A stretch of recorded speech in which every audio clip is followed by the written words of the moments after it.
नमस्कार दोस्तों, कैसे हैं आप लोग। उम्मीद करता हूं आप लोग बहुत अच्छे होंगे और आपकी तैयारी बहुत अच्छे से चल रही होगी। दोस्तों, लाखों युवाओं को जिस समय का इंतजार था वो समय आ चुका है और हम भी उसी समय पर आपको अपडेट लेकर आए हैं। और आज बहुत बड़ा अपडेट है क्योंकि भारत में सबसे ज़्यादा रोज़गार देने वाला जो विभाग है वो है भारतीय रेलवे। और भारतीय रेलवे हर बार लाखों वैकेंसी निकालता है, जिसमें हमने ग्रुप डी में पिछली बार वैकेंसी देखी थी 1,03,000 वैकेंसी उन्होंने निकाली थी। और एनटीपीसी जो वैकेंसी निकाली थी 35,700 वैकेंसी का अप्रोक्स निकाली थी। और हम आपको ग्रुप डी के नोटिफिकेशन के बारे में एक वीडियो बना चुके हैं। और आज जो हमारा नोटिफिकेशन है वह है एनटीपीसी वैकेंसीज को लेकर, जो वैकेंसीज 2019 में निकली थी और 2019 के बाद 2023 जुलाई तक पोस्टों को फिलअप किया गया है। तो अब युवाओं को इंतज़ार है कि कब आगामी वैकेंसी आएंगी। तो अब बहुत लंबा समय आपको इंतज़ार करने की ज़रूरत नहीं है, क्योंकि पिछली वैकेंसी में कोविड-19 की वजह से वैकेंसीज जो है थोड़ी सी डिले हुई थी, बट अब आपको ज़्यादा समय की ज़रूरत नहीं है। तो जो भी इच्छुक है भारतीय रेलवे में नौकरी करने की, तो उनके लिए जो है एक खुशखबरी और एक तरीके से घर में मिठाई बांटने का एक समय आ चुका है। क्योंकि हम जो लेकर आए हैं एक ऐसा नोटिफिकेशन अपडेट लेकर आए हैं कि जिसके बाद आप कभी अपने आप को रोक भी नहीं सकते पढ़ने के लिए, ठीक है। और वैकेंसीज और नोटिफिकेशन क्या है, देखिए। NTPC Indian railway 2023-24। क्योंकि 23-24 क्यों लिखा गया है, क्योंकि वैकेंसी जो है वो 23 के लास्ट में आ रही हैं और 17-24 का लग जाएगा। तो इसलिए मैं आपको बताता हूँ, सबसे पहले तो जिस चीज़ का इंतजार रहता है आपको कि सर पोस्ट कितनी आएंगी, तो मैं आपको पोस्ट बता देता हूँ। 38,460 पोस्ट का नोटिफिकेशन जो है पूरा क्लियर हुआ है कि इतनी पोस्ट जो है अभी खाली पड़ी हैं जिन पर विज्ञापन आने वाला है, ठीक है। अब वो अप्लाई डेट क्या है, अभी क्या चल रहा है, सितंबर चल रहा है और इन्होंने ये दिया है कि नवंबर के सेकंड वीक में जो है हम आपको अप्लाई करा देंगे और दिसंबर सेकंड वीक तक आपकी लास्ट डेट हो जाएगी। तो ये तो है अप्लाई। अब ये एग्ज़ाम कब कराएंगे नहीं पता, ना हम आपको कोई दिलासा दे रहे हैं एग्ज़ाम कब कराएंगे, बट अभी तक हमें जो जानकारी मिली है वो अप्लाई डेट और लास्ट डेट की जानकारी मिली है, उसी को हमने आपको बताया है। पोस्ट की जानकारी मिली है, यही 3 जानकारी हमें मिली है अभी तक।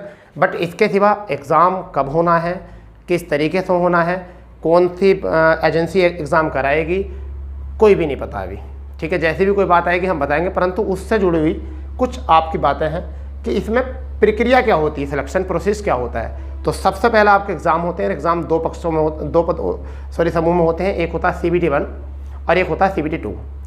इसके बाद में फिर आपको कुछ पोस्ट ऐसी होती हैं जिनमें हमारी टाइपिंग टेस्ट दिया जाता है या कुछ में साइको टेस्ट दिया जाता है।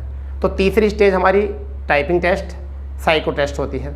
फिर आपको डॉक्यूमेंट वेरिफिकेशन होते हैं, उसके बाद आपका कट ऑफ आ जाता है। तो ये इसकी प्रक्रिया है। परंतु सबसे ज़्यादा जो इम्पोर्टेंट और महत्वपूर्ण बात है वह है आपके एग्ज़ाम सिलेबस को लेकर, क्योंकि इसमें वही बच्चे अग्रणी रहते हैं जिनका माइंड एक तरीके से कैलकुलेटर की तरह चलता है।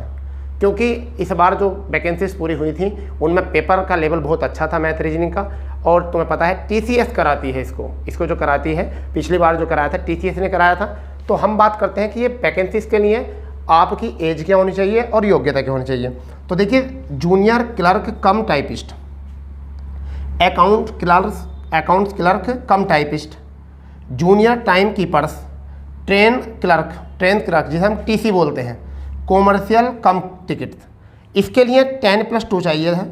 50% अंक इसमें लाने अनिवार्य होते हैं, यानी कि आपके 50% 10+2 में हैं तभी आप इसके योग्य हो। अगर 50% से कम आपके नंबर हैं तो आप इसके लिए योग्य नहीं हो, बिल्कुल भी नहीं हो, ठीक है। और आपकी एज इसमें जो मांगी जाती है वो मांगी जाती है 18 से 30 वर्ष, यानी कि आपकी जो एज होनी चाहिए इन पोस्ट के लिए वो कितनी होनी चाहिए, 18 से 30 वर्ष आपकी एज होनी चाहिए।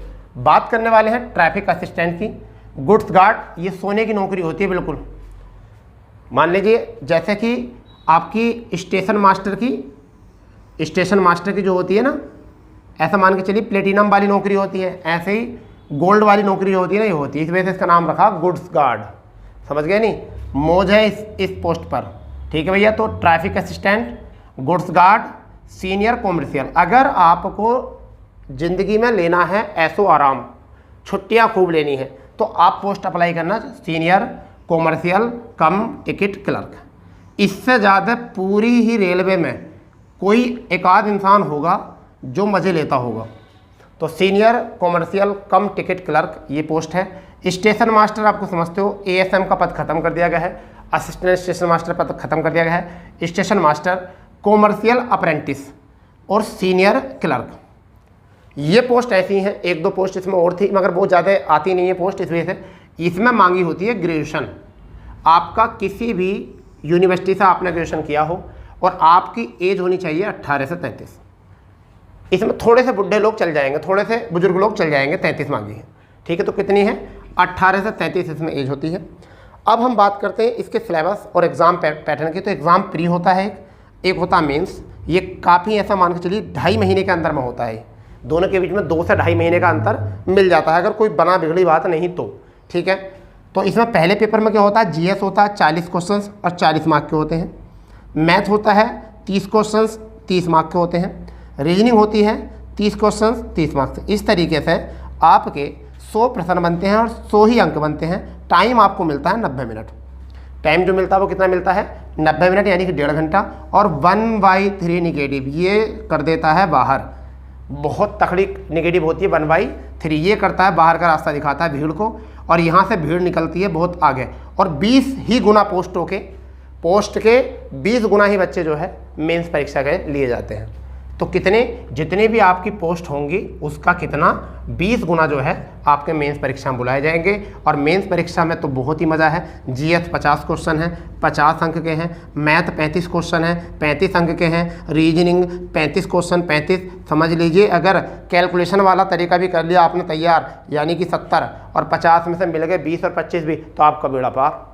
समझ गए नहीं? तो यहाँ टेक्निकल दिमाग चाहिए। तो कितने हैं? 120 क्वेश्चन 120 मार्क। यहाँ भी कितना होता है? 90 मिनट आपका टाइम होता है। और यहाँ भी आपका जो होता है 1/3 निगेटिव होती है।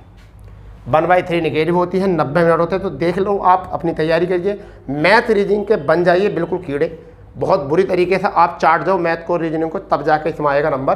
परंतु रेलवे में अगर नौकरी ली आपने तो समझ लीजिए आपकी 7 पुस्तक हो गई बिल्कुल आज़ाद कमाने के लिए। इसलिए क्योंकि वो नौकरी ऐसी है, इंडियन रेलवे अपना तो लेवल ही अलग है। समझ गए नहीं? रेलवे वाला कहता है अपना तो लेवल ही अलग है, क्योंकि उस पर लिखा हुआ होता है इंडियन रेलवे। तो दोस्तों यही आपको जानकारी देनी थी। तो जो इच्छुक हैं इसमें अप्लाई करने के, तो वो थोड़ा सा इंतजार तो उनको करना पड़ेगा अप्लाई करने के लिए। आपका नवंबर है, एग्ज़ाम कब होगा कोई पता नहीं है। दिसंबर लास्ट डेट है, फिर भी हम नहीं बता सकते। जैसे भी कोई जानकारी मिलेगी हम आपको ज़रूर अवगत कराएंगे। और आप अपनी तैयारी में जो है जुट जाइए। क्यों? क्योंकि ये कोई भी तैयारी जो है, कोई भी परीक्षा की तैयारी जो है बिल्कुल करीब से नहीं होती है। ठीक है, आपको कुछ लंबी दूरी से तैयारी कर आना पड़ेगा। अपनी किताब उठा लीजिए, अपनी किताबों से धूल जो आपने अलमारी में रख रखी थी उन्हें झाड़ लीजिए। उनको पोटली खोल लो जो किताब आपने बंद कर रख दी थी पिछले एनटीपीसी को देखकर। अब समय आ चुका है कि दोबारा से आप रणभूमि में जाने के लिए तैयार हो चुके हो। तो दोस्तों इतनी ही जानकारी आज के लिए थी और हम इसी के बाद अपनी वाणी पर विराम देते हैं। जब तक के लिए जय हिंद, जय भारत, वंदे मातरम।